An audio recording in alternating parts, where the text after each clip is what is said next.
The Hindu editorial విశ్లేషణకు స్వాగతం. ఈరోజు మనం చాలా ముఖ్యమైన కొంచెం సున్నితమైన విషయంపై వచ్చిన ఒక కథనాన్ని లోతుగా పరిశీలించబోతున్నాం. నమస్కారం. పోక్సో అంటే పిఓసిఎస్ఓ చట్టం కింద మన దేశంలో కేసులు రికార్డు స్థాయిలో పరిష్కారమవుతున్నాయని హెడ్లైన్స్ చెప్తున్నాయి. కానీ ఈ కథనం ఆ హెడ్లైన్స్ వెనుక ఉన్న నిజాన్ని బయటపెడుతోంది. అవును, కేసుల్ని ఫాస్ట్గా ముగించేస్తున్నారు, కానీ దానివల్ల న్యాయం జరగట్లేదు. అన్యాయమే ఎక్కువ జరుగుతోందనేది దీని సారాంశమన్నమాట. సరిగ్గా చెప్పారు. 2023లో పోక్సో ప్రత్యేక కోర్టులు ఏకంగా 2.2 లక్షల కేసులను క్లియర్ చేశాయని డేటా చెబుతోంది. 2.2 లక్షలు చాలా పెద్ద సంఖ్య. అవును, వినడానికిది అద్భుతంగా ఉంది. మన న్యాయ వ్యవస్థ చాలా సమర్థవంతంగా పనిచేస్తుందని అనిపిస్తోంది. కానీ ఈరోజు మన పని ఈ సంఖ్యల పొరలను విప్పి చూడటం. కరెక్ట్. ఈ వేగం వెనుక దాగి ఉన్న అసలు కథేంటి? ఈ వేగం బాధితులైన పిల్లలకు మేలు చేస్తుందా, లేక వారి గాయాలను మరింత రేపుతోందా? అవును, అదే మనం తేల్చుకోవాల్సిందే. ఈ కథనంలో ఇచ్చిన డేటాను విడమర్చి చూద్దాం. ఈ వేగవంతమైన విచారణల వల్ల పిల్లలు, వాళ్ల కుటుంబాలు ఎలాంటి సవాళ్లను ఎదుర్కొంటున్నాయో అర్థం చేసుకుందాం. చట్టం యొక్క అసలు ఉద్దేశ్యానికి, ఆచరణకు మధ్యున్న భయంకరమైన అగాధాన్ని పరిశీలిద్దాం. సరే, మొదట ఆ ఆకట్టుకునే సంఖ్యలతోనే మొదలు పెడదాం. 2.2 లక్షల కేసుల పరిష్కారమయ్యాయి. ఇది చాలా పెద్ద సంఖ్య. చాలా పెద్ద సంఖ్య. అంతకుముందు సంవత్సరం అంటే 2022లో 80,320 కేసులు పరిష్కారమైతే, అదే సంవత్సరంలో 87,724 కొత్త కేసులు ఫైల్ అయ్యాయి. అంటే వచ్చిన కేసుల కన్నా తక్కువ కేసులనే క్లియర్ చేయగలిగారు అప్పుడు. అంతే. కానీ 2023 నాటికి పరిస్థితి పూర్తిగా మారిపోయింది. కొత్తగా వస్తున్న కేసుల కంటే ఎన్నో రెట్లు ఎక్కువ పాత కేసులను కూడా కలిపి క్లియర్ చేశారు. పెండింగ్ భారం తగ్గుతోందని పైకి కనిపిస్తోంది. ఇక్కడే అసలు విషయం ఉంది. ఈ కథనం ప్రకారం ఈ వేగమే అతిపెద్ద సమస్యగా మారింది. కేసులను త్వరగా క్లియర్ చేయాలనే లక్ష్యం న్యాయాన్ని అందించాలనే అసలు లక్ష్యాన్ని దెబ్బతీస్తోందనిపిస్తుంది. అవును. ఈ సంఖ్యలు మనకు చెప్పని కథ ఏమిటి? దీన్ని అర్థం చేసుకోవాలంటే మనం 2 కీలకమైన పదాల చూడాలి. ఒకటి డిస్పోజల్ రేట్, అంటే కేసుల పరిష్కార రేటు. సరే. మరొకటి కన్వెక్షన్ రేట్, అంటే శిక్షల రేటు. ఈ కథనం ప్రకారం మన కోర్టుల డిస్పోజల్ రేటు 2024 నాటికి ఏకంగా 137% చేరింది. ఒక్క నిమిషం, 137%? అంటే కోర్టుల ముందుకు 100 కేసులు వస్తే వారు పాత వాటితో కలిపి 137 కేసులను మూసేస్తున్నారన్నమాట. ఇది వినడానికి అద్భుతమైన పనితీరులా ఉంది. అక్కడే అసలు మెలిక ఉంది. ఇదొక పెద్ద ఫ్యాక్టరీ గర్వంగా మేము ఈ సంవత్సరం మా టార్గెట్ కన్నా ఎక్కువ బాక్సులను షిప్ చేశాం అని ప్రకటించినట్లు ఉంది. కానీ ఆ బాక్సుల్లో చాలా వరకు ఖాళీగా ఉన్నాయని చెప్పడం లేదు. ఇక్కడ కూడా అదే జరుగుతోంది. డిస్పోజల్ రేటు ఆకాశంలో ఉంటే శిక్షల రేటు మాత్రం 2022-2023 సంవత్సరాలలో కేవలం 29% దగ్గరే ఆగిపోయింది. అంటే పరిష్కారమవుతున్న ప్రతి 100 కేసులలో కేవలం 29 కేసులలో మాత్రమే నిందితులకు శిక్ష పడుతోంది. అంతే. మిగిలిన 71 కేసులలో నిందితులు నిర్దోషులుగా బయటకొచ్చేస్తున్నారు. ఇది దిగ్భ్రాంతికరమైన విషయం. అంటే సిస్టమ్ వేగంగా పనిచేస్తోంది, కానీ సమర్థవంతంగా పనిచేయడం లేదు. ఖచ్చితంగా వేగం పెరిగింది, కానీ న్యాయం పెరగలేదు. చాలా కేసులు సరైన దర్యాప్తు, విచారణ లేకుండానే ముగిసిపోతున్నాయని దీని అర్థం. ఇది వ్యవస్థ యొక్క విజయం కాదు, వైఫల్యం. నిజమే. పోక్సో చట్టాన్ని 2012లో ఎందుకు తెచ్చారో మనం గుర్తు చేసుకోవాలి. పిల్లలపై జరిగే లైంగిక నేరాలు చాలా ప్రత్యేకమైనవి. వాటిని సున్నితంగా డీల్ చేయాలి. బాధితులకు స్నేహపూర్వక వాతావరణం కల్పించాలి అనేది దాని ఉద్దేశ్యం. దానికోసమే కదా అక్టోబర్ 2019లో ఫాస్ట్ ట్రాక్ స్పెషల్ కోర్టులు అంటే FTSCలు ఏర్పాటు చేశారు. అవును. ప్రస్తుతం దేశంలో దాదాపు 400 కోర్టులు ప్రత్యేకంగా పోక్సో కేసులనే విచారిస్తున్నాయి. అవి సాధారణ కోర్టుల కన్నా 3-4 రెట్లు వేగంగా పనిచేస్తున్నాయని అంటున్నారు. కానీ ఆ వేగం వల్ల ఏం జరుగుతోంది? ఆ వేగం బాధితుల పాలిట శాపంగా మారుతోంది. ఈ కథనంలో ఒక వాక్యముంది, అది మనసును కలిచివేస్తోంది. ఏంటది? కొత్త డేటా మరియు క్షేత్రస్థాయి నివేదికలు వేలాది మంది పిల్లలు మరియు వారి కుటుంబాలు సరైన మద్దతు లేకుండా సుదీర్ఘకాలం వేచిచూస్తున్నారని చూపిస్తున్నాయి. కేసు ఫైలైన దగ్గర్నుండి తీర్పు వచ్చే వరకు వారికి అండగా నిలవాల్సిన వ్యవస్థే వారిని ఒంటరిని చేస్తోంది. ఈ ఫాస్ట్ ట్రాకింగ్ ఒక కుటుంబానికి ఎలా అనిపిస్తుందో ఊహించుకోవడానికి ప్రయత్నిస్తున్నాను. అది అది వారికి న్యాయం తొందరగా అందుతున్న భావన కలిగిస్తుందా, లేక తమ గోడు వినడానికి ఎవరికీ సమయం లేదన్నట్లుగా ఒక కన్వేయర్ బెల్ట్ మీద పెట్టి పంపించేస్తున్నట్లు అనిపిస్తుందా? ఖచ్చితంగా రెండోదే నిజం. ఎందుకంటే కోర్టులు సగరేటున ప్రతి కేసుకు కేవలం 2 విచారణలు మాత్రమే జరుపుతున్నాయని ఈ కథనం చెబుతోంది. రెండే 2 విచారణలా? అంతే. 2 హియరింగ్స్లో ఏం జరుగుతుంది? బాధితులైన పిల్లలు తమకు జరిగిన ఘోరాన్ని చెప్పడానికి, మానసికంగా సిద్ధమవడానికి సమయమెక్కడుంటుంది? అస్సలుండదు. సాక్ష్యాలను సరిగ్గా ప్రవేశపెట్టడానికి, వాదనలు వినిపించడానికి అవకాశమెక్కడుంటుంది? 2 హియరింగ్స్ అంటే అది నమ్మశక్యంగా లేదు. దీనివల్ల నిందితులకు చాలా సులువుగా అవకాశం దొరుకుతోంది. అవును. సాక్షులను బెదిరించడానికి, ఆధారాలను తారుమారు చేయడానికి, లేదా వ్యవస్థలోని లొసుగులను వాడుకుని నిర్దోషిగా బయటపడటానికి ఇంతకంటే మంచి అవకాశమే ఉంటుంది. ఏమీ ఉండదు. ఇక్కడే మనం అమలులో అంతరం గురించి మాట్లాడుకోవాలి. పోక్సో చట్టం కాగితం మీద ఒక కవచంలా కనిపిస్తోంది. హ్మ్. శిక్షణ పొందిన సహాయక సిబ్బంది, సున్నితమైన పోలీస్ విచారణ, బాధితులకు తక్షణ నష్టపరిహారం అన్నీ ఉన్నాయి. కాని ఆచరణలో ఇవేవీ కనిపించడం లేదు. అంటే అంతా కాగితాలకే పరిమితమన్నమాట. ఒక రకంగా అంతే. ఉత్తరప్రదేశ్, మహారాష్ట్ర, బీహార్ వంటి రాష్ట్రాల్లో పోలీసులు దర్యాప్తును బలహీనంగా చేసి, హడావుడిగా ఛార్జిషీట్ ఫైల్ చేసి కోర్టుకు పంపుతున్నారు. సరైన సాక్ష్యాలు లేకపోవడంతో ఆ కేసులు నిలబడటం లేదు. అంటే కేసుల సంఖ్యను తగ్గించుకోవాలనే ఒత్తిడి పోలీసుల మీద, కోర్టుల మీద ఉండి నాణ్యతలో పూర్తిగా గాలికి వదిలేస్తున్నారన్నమాట. మరి అన్ని చోట్ల ఇదే పరిస్థితా? మెరుగైన ఫలితాలు సాధిస్తున్న రాష్ట్రాలేమన్నా ఉన్నాయా? ఉన్నాయి. మధ్యప్రదేశ్ ఒక ఆశాకిరణంలా కనిపిస్తోంది. అక్కడి కొన్ని ప్రత్యేక కోర్టులు ఫోరెన్సిక్ ఆధారాల సేకరణను, దర్యాప్తు ప్రక్రియను వేగవంతం చేసి పటిష్టం చేశాయి. ఓహ్, అలాగా? ఫలితంగా ఆ కోర్టులలో శిక్షల రేటు గణనీయంగా పెరిగింది. దీనివల్ల మనకేమర్థమవుతోందంటే సమస్య కోర్టుల వేగంలో లేదు, దర్యాప్తు దశలోనే ఉంది. అంటే ఇన్వెస్టిగేషన్ సరిగ్గా జరిగితే? ఇన్వెస్టిగేషన్ సరిగ్గా జరిగి పటిష్టమైన సాక్ష్యాలతో కోర్టు ముందుకు వెళితే నిందితులకు శిక్ష పడుతుంది. కానీ ఈ మధ్యప్రదేశ్ మోడల్ దేశవ్యాప్తంగా అమలు కావడం లేదు. దర్యాప్తు దశ అంటే సమస్య మొదలయ్యేదే పోలీస్ స్టేషన్లో. దీన్ని పరిష్కరించడానికి ఏమైనా చర్యలు తీసుకుంటున్నారా? సుప్రీంకోర్టు ఈ సమస్యను గుర్తించింది. డిసెంబర్ 2025 నాటికి దేశంలోని ప్రతి పోలీస్ స్టేషన్లో పోక్సో కేసుల కోసం ప్రత్యేక దర్యాప్తు బృందాలను, అంటే స్పెషల్ పాక్సో ఇన్వెస్టిగేషన్ యూనిట్స్ PIUsను ఏర్పాటు చేయాలని స్పష్టంగా ఆదేశించింది. ఈ బృందాలలో శిక్షణ పొందిన అధికారులు ఉంటారు. వారు ఈ కేసులను సున్నితంగా ఎలా డీల్ చేయాలో తెలిసినవారై ఉంటారు. ఇది చాలా మంచి ముందడుగు. మరి వాస్తవ పరిస్థితి ఎలా ఉంది? వాస్తవం చాలా నిరాశ కలిగిస్తోంది. దేశవ్యాప్తంగా 919 పోలీస్ స్టేషన్లకు ఈ ప్రత్యేక యూనిట్లు అవసరం కాగా, ఇప్పటి వరకు కేవలం 42 స్టేషన్లలో మాత్రమే అవి ఏర్పాటు చేయబడ్డాయి. ఆగండి, 919కి 42నేనా? అవునంతే. అంటే 5% కన్నా తక్కువ. ఇదొక జోకులా ఉంది. ఇది కేవలం నిర్లక్ష్యం కాదు.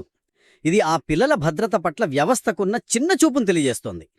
ఈ PIUలు లేకపోవడం వల్ల బాధితులపై ఎలాంటి ప్రభావం పడుతుంది? దాని ప్రభావాన్ని ఊహించడం కూడా కష్టం. దీన్ని అర్థం చేసుకోవడానికి ఒక ఉదాహరణ చెప్తాను. ఒక నగరంలో 900 ఫైర్ స్టేషన్లు అవసరమనుకుందాం.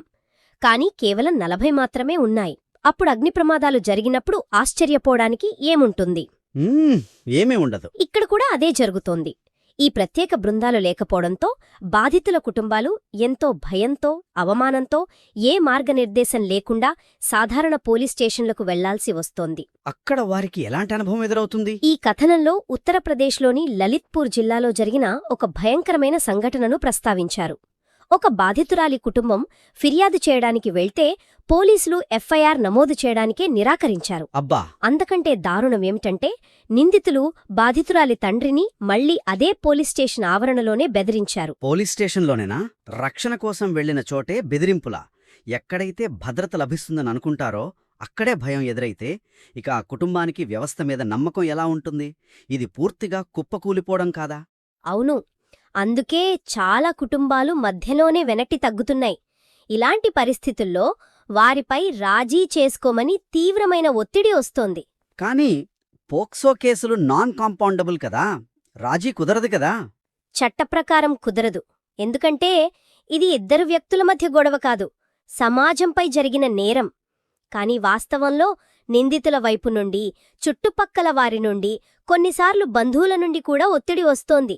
అమ్మాయి భవిష్యత్తు నాశనమవుతోంది, రాజీ పడండి అని చెబుతారు. ఇంకా దారుణమైన విషయం ఏమిటంటే కొన్నిసార్లు న్యాయస్థానాలు కూడా ఈ ధోరణిని ప్రోత్సహించేలా తీర్పులిస్తున్నాయని ఈ కథనం చెబుతోంది. అవును, ఇది అత్యంత ఆందోళన కలిగించే అంశం. పంజాబ్ మరియు హర్యానా హైకోర్టు కొన్ని కేసులలో నిందితుడు బాధితురాలిని పెళ్లి చేసుకోవడానికి అంగీకరించాడనే కారణంతో అతడిని నిర్దోషిగా విడుదల చేసింది. ఏంటి ఇదెక్కడ న్యాయం? అదే అర్థం కావట్లేదు. అంటే ఒక నేరం చేసి ఆ తర్వాత బాధితురాలి జీవితాంతం తనతోనే బందీగా ఉంచుకుంటానని చెబితే ఆ నేరం మాయమైపోతుందా? ఇది నిందితుణ్ణి కాపాడి బాధితురాలిని జీవితాంతం శిక్షించడంతో సమానం. నిజమే. తనపై అఘాయిత్యానికి పాల్పడిన వాడితోనే రోజు బతకమని చెప్పడం కంటే క్రూరమైన శిక్ష ఏముంటుంది? ఖచ్చితంగా. ఇది పోక్సో చట్టం యొక్క మూల స్ఫూర్తికే గొడ్డలిపెట్టు. కేసును త్వరగా ముగించాలనే తొందరలో న్యాయసూత్రాలనే కాలరాస్తున్నారు. ఈ విచారణ ప్రక్రియ, ఈ కోర్టుల చుట్టూ తిరగడం, ఇవన్నీ ఒకవైపైతే దీనివల్ల ఆ కుటుంబం ఆర్థికంగా ఎంతగా చితికిపోతుందో కూడా ఈ కథనం చర్చిస్తోంది. మనం తరచుగా ఈ కోణాన్ని పట్టించుకోం. నిజం, ఇది మరుగున పడిపోయిన విషాదం. చాలా కుటుంబాలకు తీర్పు వచ్చిన ఏళ్ల తర్వాత కూడా ప్రభుత్వం నుండి అందాల్సిన నష్టపరిహారం అందదు. కేసు విచారణ కోసం ముఖ్యంగా గ్రామీణ ప్రాంతాల నుండి వచ్చే కుటుంబాలు పట్టణాలలోని కోర్టుల దగ్గర రోజులు, వారాల తరబడి ఉండాల్సి వస్తుంది. దీనివల్ల వారి రోజువారీ కూలీపోతుంది, పనులు ఆగిపోతాయి. ఈ కథనంలో ఒక కుటుంబం చెప్పిన మాట నన్ను కదిలించింది. వారు తినే తిండికన్నా కోర్టుకు రాపోకలకే ఎక్కువ ఖర్చు చేయాల్సి వస్తోందని చెప్పారు. అవును, అంటే న్యాయం కోసం పోరాడటమే వారికి ఆర్థికంగా ఒక పెనుభారంగా మారుతోంది. అవును, ముఖ్యంగా కుటుంబాన్ని పోషించే తల్లులు విచారణలకు హాజరు కావాల్సి వస్తే వారి పని, వారి ఆదాయం పూర్తిగా దెబ్బతింటుంది. ఒకవైపు పిల్లలకు జరిగిన అన్యాయంతో మానసిక వేదన, మరోవైపు ఈ ఆర్థిక ఇబ్బందులు. ఇంకోవైపు పోలీస్ స్టేషన్లు, కోర్టుల చుట్టూ కాళ్లరగేలా తిరగటం. అవును, ఈ మొత్తం ప్రక్రియ వారిని శారీరకంగా, మానసికంగా, ఆర్థికంగా కృంగదీస్తోంది. అంటే ఏ వ్యవస్థ అయితే పిల్లలకు జరిగిన న్యాయానికి న్యాయం చేసి వారి గాయాలను మాన్పాలని ఉద్దేశించబడిందో అదే వ్యవస్థ వారిని మరింతగా గాయపరిచే ఒక సాధనంగా మారుతోందన్నమాట. దురదృష్టవశాత్తు చాలా కేసులలో అదే జరుగుతోంది. ఈరోజు చర్చ నుండి మనం గ్రహించాల్సిన ముఖ్యాంశాలు చాలా స్పష్టంగా ఉన్నాయి. మొదటిది, పోక్సో కేసుల పరిష్కారానికి సంబంధించిన హెడ్లైన్ గణాంకాలు కేవలం ఒక భ్రమ. ఆ సంఖ్యల వెనక న్యాయం ఓడిపోతోందనే కఠోర వాస్తవం దాగి ఉంది. రెండవది, కేసులను వేగంగా పరిష్కరించడం న్యాయంగా విచారించడానికి ప్రత్యామ్నాయం కాదు. నిజానికి ఈ తొందరపాటు తక్కువ శిక్షల రేటుకు, బాధితులకు మరింత హానికి దారితీస్తోంది. ఇది ఖాళీ బాక్సులను షిప్ చేయడం లాంటిది. మూడవది, వ్యవస్థాగత లోపాలు చాలా తీవ్రంగా ఉన్నాయి. శిక్షణ పొందిన దర్యాప్తు బృందాలు అంటే పిఐయూస్ లేకపోవడమనేది, ఫైర్ స్టేషన్లు లేకుండా అగ్ని ప్రమాదాలను ఆపాలనుకోవడం లాంటిది. కరెక్ట్. కుటుంబాలపై రాజీ కోసం ఒత్తిడి పెరగడం, కొన్ని కోర్టులు వింత తీర్పులు ఇవ్వడం వంటివి చట్టం స్ఫూర్తినే చంపేస్తున్నాయి. చివరిగా, ఈ పోరాటంలో బాధితుల కుటుంబాలు పడుతున్న ఆర్థిక, మానసిక భారం ఊహకందిది.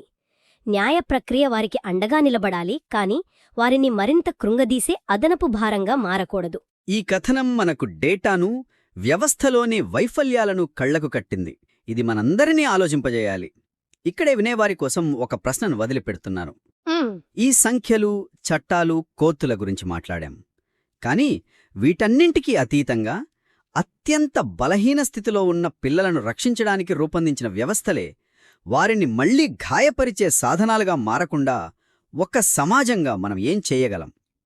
ఈ వ్యవస్థ చేతిలో దారుణంగా విఫలమైన ఒక చిన్నారి దృష్టిలో న్యాయం అంటే నిజంగా ఎలా ఉంటుంది? దీని గురించి ఆలోచించండి. ఒకప్పుడు అంతర్జాతీయ పత్రికల హెడ్లైన్స్లో ఒక పెద్ద సంచలనం. ఆ తర్వాత ఒక్కసారిగా పూర్తి నిశ్శబ్దం. 2025లో ఇండో పసిఫిక్లో అత్యంత చురుగ్గా ఉన్న క్వాడ్ కూటమి అకస్మాత్తుగా మౌనంలోకి జారుకుంది. ఏమైంది? అది విచ్ఛిన్నమైపోయిందా, లేక మనకు తెలియనిది ఏదైనా తెరవెనుక జరుగుతోందా? ఈరోజు మనం ఈ మిస్టరీని ఛేదిద్దాం. ఇది నిజంగా ఒక మిస్టరీనే. ఎందుకంటే 2024 వరకు క్వాడ్ వేగం చూసి ఇక దానికి తిరుగులేదనుకున్నారు చాలామంది. అలాంటిది ఉన్నట్టుండి ఇండియాలో జరగాల్సిన నాయకుల శిఖరాగ్ర సమావేశం జరగలేదు. పెద్ద ప్రకటనలు లేవు. దీంతో విశ్లేషకుల మధ్య రకరకాల ఊహాగానాలు మొదలయ్యాయి. క్వాడ్ కథ ముగిసిపోయిందా అని కూడా రాశారు. సరిగ్గా అక్కడే ఈరోజు మన చర్చ మొదలవుతుంది. మన చేతిలో ఉన్న ఒక విశ్లేషణాత్మక వ్యాసం ఈ నిశ్శబ్దం వెనుకున్న అసలు కథని వివరిస్తోంది. మన లక్ష్యం 2025 సంవత్సరాన్ని క్వాడ్కు అంతరాయపు సంవత్సరం అని ఎందుకు అంటున్నారో అర్థం చేసుకోవడం. ఇది బలహీనతకు సంకేతమా లేక ఒక వ్యూహాత్మక విరామమా? ఖచ్చితంగా. పైకి కనిపించే నిశ్శబ్దానికి, తెర వెనుక జరిగిన పనికి మధ్య ఉన్న తేడాను మనం ఈరోజు లోతుగా పరిశీలిద్దాం. సరే, ముందుగా అసలు సమస్య మూలానికి వద్దాం. 2025లో ఈ నిశ్శబ్దానికి ప్రధాన కారణం అమెరికాలో జరిగిన రాజకీయ మార్పు. డొనాల్డ్ ట్రంప్ తిరిగి అధ్యక్ష పదవి చేపట్టడం. అవును, దానివల్ల ప్రపంచవ్యాప్తంగా చాలా సమీకరణాలు మారాయి. నిజమే, కానీ దాని ప్రభావం క్వాడ్పై ఇంత బలంగా పడుతుందని ఎవ్వరూ ఊహించలేదు. ముఖ్యంగా మన దేశంలో జరగాల్సిన నాయకుల శిఖరాగ్ర సమావేశం రద్దు కావడం. అది ఒక పెద్ద దెబ్బలా కనిపించింది. అవును, ఆ శిఖరాగ్ర సమావేశమనేది క్వాడ్కు ఆక్సిజన్ లాంటిది. అదే దాని ఉనికిని ప్రపంచానికి చాటి చెప్పేది. నలుగురు దేశాధినేతలు ఒకే వేదికపైకి వచ్చి కీలక నిర్ణయాలు ప్రకటించినప్పుడు దానికొక బలం వస్తుంది. ఆ సమావేశం జరగలేదంటే కూటమి ఐక్యంగా లేదని సంకేతం వెళ్తుంది. అది జరగకపోవడంతో సహజంగానే క్వాడ్ భవిష్యత్తుపై నీలినీడలు కమ్ముకున్నాయి. అది నిజమే, బయటకు అలాగే కనిపించింది.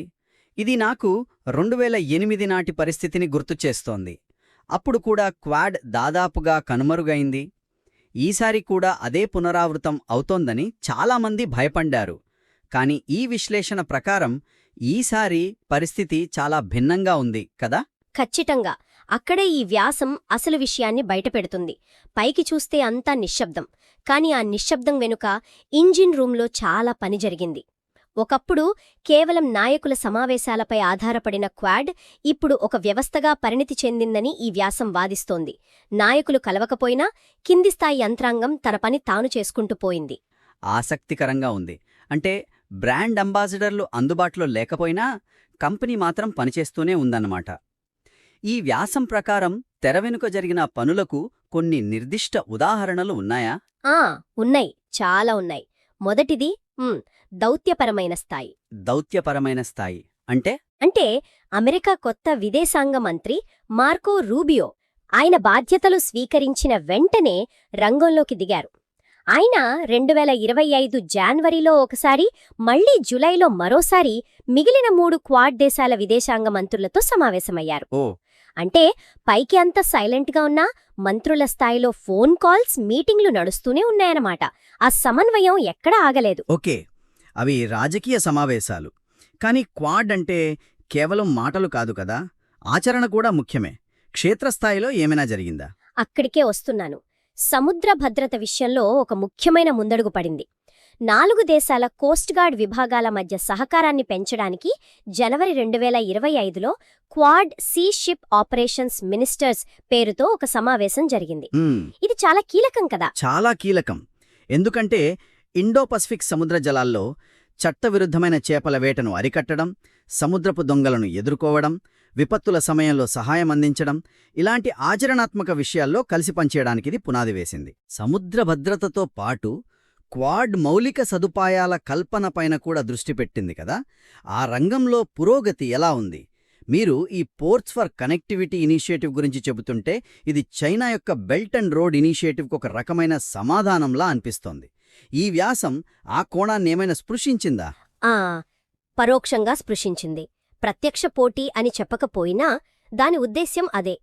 ఇండో పసిఫిక్లో పారదర్శకమైన, స్థిరమైన, నాణ్యమైన మౌలిక సదుపాయాలను నిర్మించడం దీని లక్ష్యం. ఈ కార్యక్రమం కింద అక్టోబర్ 2025లో ముంబైలో ఒక ముఖ్యమైన సమావేశం జరిగింది. ముంబైలోనా? అవును. ఇందులో కేవలం ప్రభుత్వ అధికారులే కాకుండా ప్రైవేట్ రంగ నిపుణులు కూడా పాల్గొన్నారు. అంటే దీర్ఘకాలిక వ్యూహాలపై కూడా పని ఆగలేదనిది స్పష్టం చేస్తోంది. సరే, దౌత్యం, మౌలిక సదుపాయాలు ఒకెత్తు అయితే క్వాడ్ యొక్క అసలైన బలం దాని సైనిక సమన్వయం అని చాలామంది భావిస్తారు. దానికి నిదర్శనం మలబార్ విన్యాసాలు. 2025లో వాటి పరిస్థితి ఏంటి? మలబార్ విన్యాసాలు ఆగలేదు, పైగా మరింత విస్తరించాయి. 4 దేశాల నౌకాదళాలు పాల్గొనే ఈ విన్యాసాలు 2025 అక్టోబర్లో మొదటిసారిగా దక్షిణాఫ్రికాలోని దర్బన్లో జరిగాయి. ఓ ఇది అధికారికంగా క్వాడ్ కార్యక్రమం కాకపోయినా ఈ 4 దేశాల మధ్య సైనిక సహకారం ఏ స్థాయిలో ఉందో చెప్పడానికి ఇది ఒక పెద్ద ఉదాహరణ. ఒక్క నిమిషం, డర్బన్లో జరగడం కొంచెం వింతగా ఆశ్చర్యకరంగా అనిపించినదా? సాధారణంగా ఇవి పసిఫిక్ లేదా భారత మహాసముద్రంలోని కీలక ప్రాంతాల్లో జరుగుతాయి కదా. నిజమే, ఆశ్చర్యకరమే. కానీ అందులోనే ఒక బలమైన వ్యూహాత్మక సందేశముంది. దక్షిణాఫ్రికాలో ఈ విన్యాసాలు నిర్వహించడం ద్వారా క్వాడ్ తన దృష్టిని కేవలం తూర్పు ఆసియాకే పరిమితం చేయడం లేదని, హిందూ మహాసముద్రం యొక్క పశ్చిమ భాగంపై కూడా తమకు పట్టు ఉందని చెప్పకనే చెప్పింది. ఇది తన వ్యూహాత్మక పరిధిని విస్తరిస్తోందనడానికి సంకేతమన్నమాట. అంటే ఒకవైపు చూస్తే అగ్రనాయకుల సమావేశం లేక అంతా అయిపోయిందనుకుంటే, మరోవైపు దౌత్యపరంగా సముద్ర భద్రత, మౌలిక సదుపాయాలు, చివరికి సైనిక విన్యాసాల వరకు ఇలా అన్ని రంగాల్లోనూ పనులు జరుగుతూనే ఉన్నాయి. అలాంటప్పుడు ఈ వ్యాసం నాయకుల శిఖరాగ్ర సమావేశం అత్యంత అవసరం అని ఎందుకు అంతగా నొక్కి చెబుతోంది? ఇంజిన్ నడుస్తున్నప్పుడు డ్రైవర్ లేకపోతే ఏంటి నష్టం?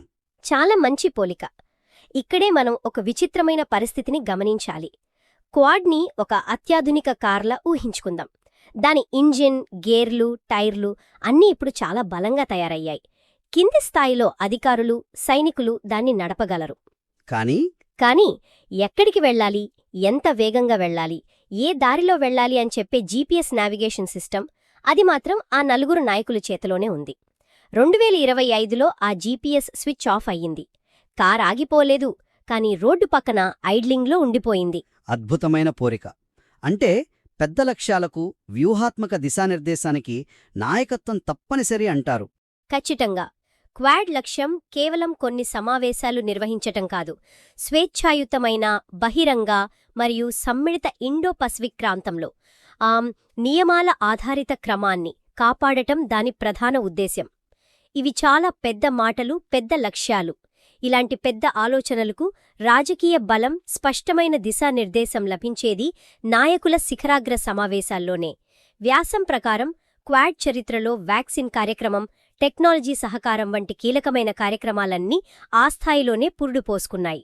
ఈ వ్యాసంలో ట్రంప్ తిరిగి రావటం, ప్రధానమంత్రి మోడీతో ఆయనకున్న మంచి సంబంధం గురించి కూడా ప్రస్తావించారు. నాయకుల మధ్య ఇలాంటి వ్యక్తిగత సంబంధాలు ఎంతవరకు ప్రభావం చూపుతాయి? దీనివల్ల లాభమా, నష్టమా? రెండూ ఉన్నాయి. లాభమేంటంటే, ట్రంప్, మోడీ మధ్య ఉన్న కెమిస్ట్రీ మొత్తం కూటమికే ఒక కొత్త శక్తినివ్వగలదు. నిర్ణయాలు వేగంగా తీసుకోవటానికి, సంక్లిష్టమైన సమస్యలను అధిగమించడానికి ఇది ఉపయోగపడుతుంది. కానీ నష్టమేంటంటే, కూటమి పూర్తిగా వ్యక్తిగత సంబంధాలపై ఆధారపడితే ఆ నాయకులు మారినప్పుడు దాని భవిష్యత్తు ప్రమాదంలో పడుతుంది. 2025లో శిఖరాగ్ర సమావేశం జరగకపోవడానికి అమెరికాలోని రాజకీయ పరివర్తన ఒక కారణమైతే, కొత్త ప్రభుత్వం ఏర్పడి సెనెట్ ఫారిన్ రిలేషన్స్ కమిటీ నుండి గ్రీన్ సిగ్నల్ వచ్చే వరకు వేచి చూడాలనే వ్యూహం కూడా మరొక కారణం. గతం నుండి పాఠాలు నేర్చుకోవడం గురించి మాట్లాడితే, 2008లో క్వాడ్ నీరుగారిపోవడానికి, 2025లో ఈ విరామానికి మధ్య ఉన్న ప్రధాన తేడా ఏమిటి? ఈసారి క్వాడ్ ఎందుకు తట్టుకుని నిలబడగలిగింది? ఇది చాలా ముఖ్యమైన ప్రశ్న. 2008లో క్వాడ్ విఫలం కావడానికి కారణం దాని పునాదులు బలహీనంగా ఉండటం. సభ్యదేశాల మధ్య ఒక స్పష్టమైన వ్యూహాత్మక ఏకాభిప్రాయం లేదు. అది కేవలం ఒక ఆలోచన దశలోనే ఉంది. కాని 2017లో పునరుద్ధరించబడినప్పటి నుండి, ముఖ్యంగా గత కొన్ని సంవత్సరాలుగా అది ఒక పటిష్టమైన వ్యవస్థగా మారింది. ఇప్పుడు డజన్ల కొద్ది వర్కింగ్ గ్రూపులు, నిరంతర సంప్రదింపులు, క్షేత్రస్థాయి సహకారం ఉన్నాయి. అందుకే 2025లో నాయకత్వ స్థాయిలో ఒక విరామం వచ్చినా, కింది స్థాయిలో వ్యవస్థ దాని తట్టుకుని నిలబడగలిగింది. ఇది దాని పరిపక్వతకు నిదర్శనం. క్వాడ్ భవిష్యత్తు ఎలా ఉండబోతోంది? ఇది నిజంగా మంచి కోసం ఒక శక్తిగా నిలుస్తుందా, లేక ఇవన్నీ తాత్కాలిక సర్దుబాట్లేనా? వ్యాసం ముగింపు ఆశాజనకంగానే ఉంది, కానీ ఒక హెచ్చరికతో. క్వాడ్ ఒక క్లిష్టమైన పరీక్షను ఎదుర్కొని అందులో పాస్ అయిందని చెప్పవచ్చు. అది ఒక అస్పష్టమైన ఆలోచన నుండి ఒక కీలకమైన వేదికగా ఎదిగింది. ఇప్పుడు అసలైన సవాలు మొదలవుతుంది. అదేమిటి? అదే వాగ్దానాల నుండి ఆచరణ వైపు వెళ్లడం. ప్రాంతీయ శాంతిని, స్థిరత్వాన్ని కాపాడటానికి తన లక్ష్యాలను కార్యరూపంలోకి తీసుకురావడం. 2025 అనేది ఒక ఒత్తిడి పరీక్ష. ఆ ఒత్తిడిని తట్టుకుంది. 2026లో నాయకుల శిఖరాగ్ర సమావేశం జరిగి కొత్త కార్యక్రమాలు ప్రకటిస్తే క్వాడ్ రెట్టించిన ఉత్సాహంతో ముందుకు వెళ్తుందని ఈ వ్యాసం అంచనా వేస్తోంది. కాబట్టి ముగింపులో మనం చెప్పేదేమిటంటే క్వాడ్ మిస్టరీ వీడిపోయింది. 2025లో అది కనుమరుగు కాలేదు. అది ఒక అంతరాయపు సంవత్సరం. ఒక శకానికి మరో శకానికి మధ్య తీసుకున్న ఒక చిన్న విరామం. ఇంజిన్ ఆగిపోలేదు. కేవలం సరైన సమయం కోసం, స్పష్టమైన ఆదేశం కోసం ఐడ్లింగ్లో వేచి చూసింది. సరిగ్గా చెప్పారు. వర్కింగ్ లెవెల్ సహకారం కొనసాగడం, కూటమి వ్యవస్థాగత పరిపక్వతను సూచిస్తే, నాయకుల సమావేశం జరగకపోవడమనేది అగ్రరాజకీయ సంకల్పంపై అది ఎంతగా ఆధారపడిందో గుర్తుచేస్తోంది. ఈ రెండింటి మధ్య సరైన సమతుల్యం సాధించడమే దాని ముందున్న అసలైన సవాలు. ఈ చర్చంతా చాలా స్పష్టంగా ఉంది. మనం అనుకున్నట్లుగానే మిస్టరీని ఛేదించాం. అయితే ఈ విశ్లేషణ మొత్తం నన్నొక పెద్ద ప్రశ్నతో వదిలేసింది. అది నన్ను కొంచెం ఆలోచనలో పడేస్తోంది. ఏమిటది? కేవలం ఒక సభ్యదేశంలోని దేశీయ రాజకీయ సంఘటన అంటే అమెరికా ఎన్నికలు, క్వాడ్ లాంటి ఒక శక్తివంతమైన బహుళ జాతీయ కూటమి యొక్క అత్యున్నత స్థాయి గతిని దాదాపు ఒక సంవత్సరం పాటు నిలిపివేయగలిగితే ఆ కూటమి ఎంతవరకు స్థిరమైనది? కూటమిలోని అధికార సమతుల్యం గురించి, ఎవరు నిజంగా డ్రైవర్ సీట్లో ఉన్నారనే దాని గురించి ఇది మనకు ఏం సూచిస్తోంది?